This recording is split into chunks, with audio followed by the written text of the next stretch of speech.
dire. Chaim à vous. C'est comme ça qu'il y a la bracha. Chaim à tous ceux qui nous suivent.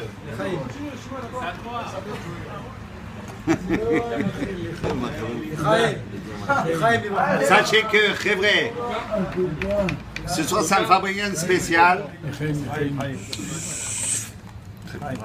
Sachez que la bracha que chacun va recevoir ce soir, elle se trouve au fond du verre. Donc ça doit être un verre spécial. C'est un verre où tu vas mettre là-bas tout ton cœur. C'est un cœur de Géoula, c'est un cœur rempli d'amour. C'est un cœur où il y a dedans pas de l'alcool, mais il y a la volonté de Dieu. Que lorsque tu vas dire les Chaim, et que tu vas le boire, et que tu vas commencer à vivre dans le Farbringen, et tu vas comprendre que là où tu es, à la fin du Farbringen, tu vas demander où est ma place dans la Géoula. Et c'est exactement pour cette raison que je suis venu d'Eretz Israël, de Jérusalem ici, Bezrat Hashem, qu'avec le Farbringen de Chai Elul, va commencer à se déclencher Bezrat Hashem par l'intermédiaire et avec les actions de mon ami David Torjman, le Rav Torjman, le début des miracles de la Géoula.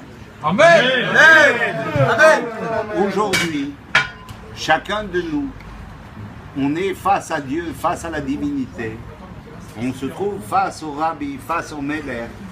Et chacun, quand on va sortir de ce Farbringen, il doit venir devant David Torjman et il doit lui poser cette fameuse question: où est ma place dans la vie?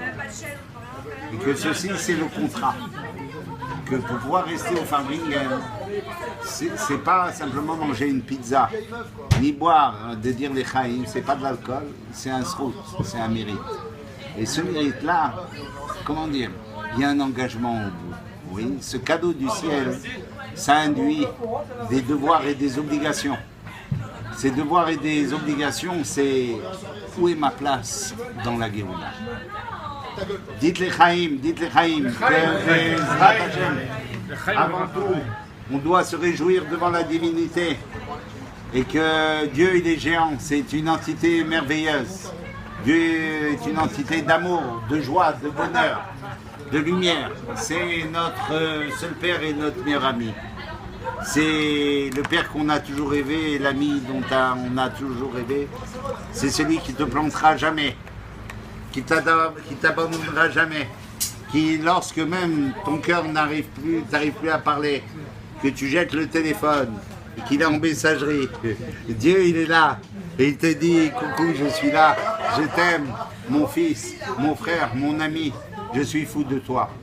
Et à la fin ton cœur s'ouvre et tu commences à ressentir la divinité, que peut-être oui, t'es pas seul, que peut-être l'imprévu fait partie du prévu et que ça s'appelle l'imprévu, la providence divine, que tu apprends à vivre peut-être à tes dépens face à la divinité, mais notre chemin, le chemin d'Alter Rebbe, le chemin d'Admour HaZaken, dans tout le Sefer Tanya, il écrit, pour ceux qui n'ont pas vu et qui n'ont pas compris, dans la préface du Sefer Tanya, il y a des chemins qui sont courts et il y a des chemins qui sont longs. Le Tanya, c'est un chemin qui est long mais il est court. Ça veut dire quoi? Il est sûr. Notre chemin, c'est une autoroute. Cette autoroute, c'est une autoroute de lumière. C'est une autoroute de bonté, de bonheur, de miracles, de merveilles. Marche avec Chabad, marche dans le chemin de Chabad. C'est une autoroute à 6 voies. Tout est merveilleux, tout va bien. Et au bout, il y a la Géoula, mes frères. Je vous promets qu'il y a la Géoula. Les Chaim, les Chaim. Chaim. À la sortie de l'autoroute, il y a la Géoula. À la sortie de l'autoroute, il y a la Géoula. Oui. C'est ça. On doit tous prendre ce chemin-là. Très vrai. On vit des... Passe-leur au fond qui se servent. Depuis Rosh Chodesh Elul, Servez-vous. on vit des moments extraordinaires. Depuis Rosh Chodesh Elul, les portes de la miséricorde du ciel sont ouvertes. C'est pas une invention du Rav Yitzhak, c'est écrit dans la Torah, c'est écrit dans le Midrash, qu'à partir de Rosh Chodesh Elul, il y a le dévoilement des Yud Gimel Midot Rachamim, les 13 attributs de miséricorde. Je traduis. Comment tu t'appelles? Ouais. Hein? Raphaël. Ça fait déjà 13 jours qui se sont passés que tu as loupé. 13 jours qui se sont passés que tu as loupé. Ben, tu vas comprendre.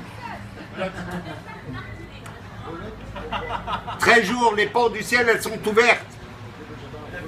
Tu sais ce que ça veut dire les portes de la miséricorde? Ça veut dire Dieu, il est là. Ton Père, il te prend par le cou. Il te dit, je t'aime, parle. Et toi, tu lui tournes la tête. Parle. I love you. Je t'aime, mon fils. C'est écrit dans le Midrash qu'il s'adresse à chacun, im sever panim sochakot, avec un visage souriant à chacun et bienfaisant à chacun. Alors que il dit, il vient rencontrer les habits des champs ou les travailleurs dans les champs, dit le Midrash. Admor Azaken explique que les habits des champs, ils sont sales. Celui qui a vu déjà des paysans, il sait que les habits sont pas propres. Admor Azaken explique, Makhlouf, que les habits de l'âme, c'est la pensée, la parole et l'action. Et pendant Elul, tes pensées, elles ne sont pas clean. Tes paroles, ça veut dire, tu les laisses dans la majorité du temps voguer dans l'imaginaire et tu vis dans un monde virtuel sans Facebook et sans Twitter et sans le téléphone et sans truc, et tu passes la moitié de ton temps dans un monde virtuel qui n'existe pas. Les paroles, je vous dis pas ce qui se passe avec il m'a fait, il m'a pas fait, et etc. Et les actions, à part la tfila, la tzedaka et un peu d'Avat Israël, et un peu de Limoud HaTorah et un peu le Farbringen de David, et la vie elle va à volo comme ça donne ça. Et bien ça s'appelle les habits des champs. Ça veut dire que vraiment on n'est pas clean. Et cependant, Dieu il a un jouk, il a un petit, en hébreu on dit un jouk. Non, il a un truc qui est bloqué. Ça lui plaît. Rencontrer des juifs, un diamant qui est pas propre, c'est ça. Ces diamants-là, pas propres, c'est ceux-là qu'il veut connaître. Le Midrash dit que ces juifs-là, il pourrait les rencontrer dans la ville. Non, il veut les rencontrer dans les champs. Le rabbi explique que ça veut dire qu'il veut rencontrer les juifs qui ont les habits sales, la pensée, la parole et l'action dans les champs, dans l'endroit de ton travail, là où tu délires, dans le bus, dans la voiture, dans toutes les bêtises que tu fais pendant la journée, pendant les journées des loups. Simplement là-bas, le Meler il se trouve. Ça veut dire qu'il ne t'attend pas à la choule. Le Meler, il ne t'attend pas au Farbringen. Il t'attend là-bas, de l'autre côté de la rue. Quand tu es libéré de tout, quand tu deviens toi-même. Quand tu n'as plus rien à perdre, quand tu ne dois plus rien à personne, Raphaël. Quand tu deviens toi-même et que tu te retrouves seul devant la glace. Alors, c'est simplement là que tu intéresses le Meler. dans cette situation-là. Ça ne veut pas dire que tu dois aller dans les champs. Ça veut dire que tu peux rencontrer le Meller à 1h du matin dans le métro, ou tu peux le rencontrer à minuit au bois de Boulogne, ou au fond d'une cave. Rencontrer le Meller dans le champ, ça veut dire, écoutez bien ce que je dis, c'est vachement important, c'est l'intériorité du Mahamar de Anil et Dodi et Dodi. Il faut vouloir rencontrer le roi. Il faut que tu t'acceptes. Pour pouvoir rencontrer le roi, il faut que tu t'acceptes, il faut que tu commences à t'aimer. T'as entendu ça, Raphaël? Oui. Il faut que tu commences à t'aimer. Parle à nous tous. Parce que pour pouvoir accomplir la mitzvah de Ve'afta l'iracha kamocha, tu aimeras ton prochain comme toi-même. Il faut d'abord s'aimer soi-même. Il faut d'abord se respecter soi-même. Il faut d'abord pouvoir se regarder dans la classe et se dire « je t'aime ». Tant que tu n'as pas une belle considération de toi, tant que tu ne penseras pas que tu es une image belle, resplendissante de la divinité, alors comment tu peux oser aimer ton prochain? Et comment tu peux faire le Shema Israël et dire Va'afta et Hashem Elokecha? Que pour pouvoir aimer Dieu, il faut savoir aimer aussi son prochain. Sinon le Shema Israël, il ne sert à rien. De la même façon que tu dois aimer Dieu de tout ton cœur, de toute ton âme, de toutes tes forces, alors tu dois aimer ton prochain comme toi-même. Ça veut dire, comme toi-même, regarde-toi dans une glace. Si l'autre, quand tu as accompli la mitzvah d'amour, c'est pas le corps que tu regardes, c'est la neshama, c'est le nefesh Eloki qui est en lui.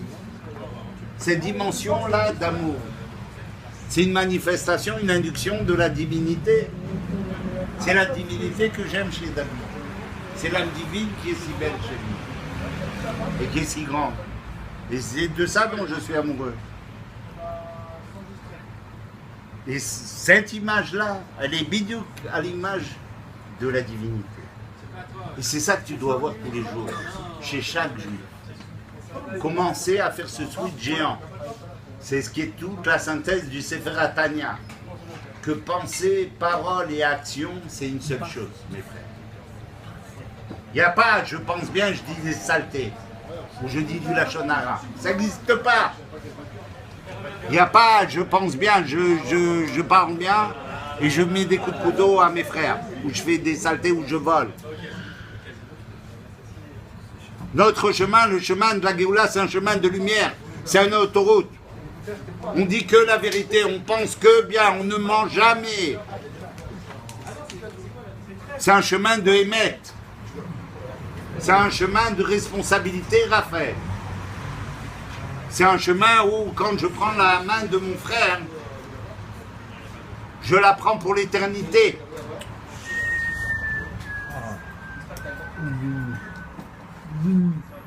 T'as entendu? T'es capable de le faire? Pourquoi tu ne le fais pas? Essaye. Vas-y, montre-nous, ouvre ton cœur.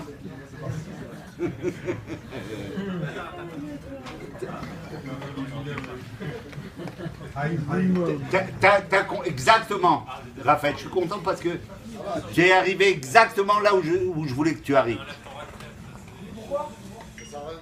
Tu viens de comprendre que ton cœur il est fermé. Et que, exactement, l'histoire de ta vie, il faut commencer à ouvrir son cœur. Mais c'est pas grave. Dis les Chaim, et tout va bien. C'est dans ta tête. Tu es un géant. Fais le pas. Ouvre. Ne sois pas égoïste. commence à aimer. Laisse parler ton cœur, laisse parler l'âme divine. L'âme divine, elle siège, dit Admorazaken dans le Tanya, elle siège là, dans l'hémisphère droit. Et elle s'exprime. Tu laisses parler l'âme divine, elle s'exprime.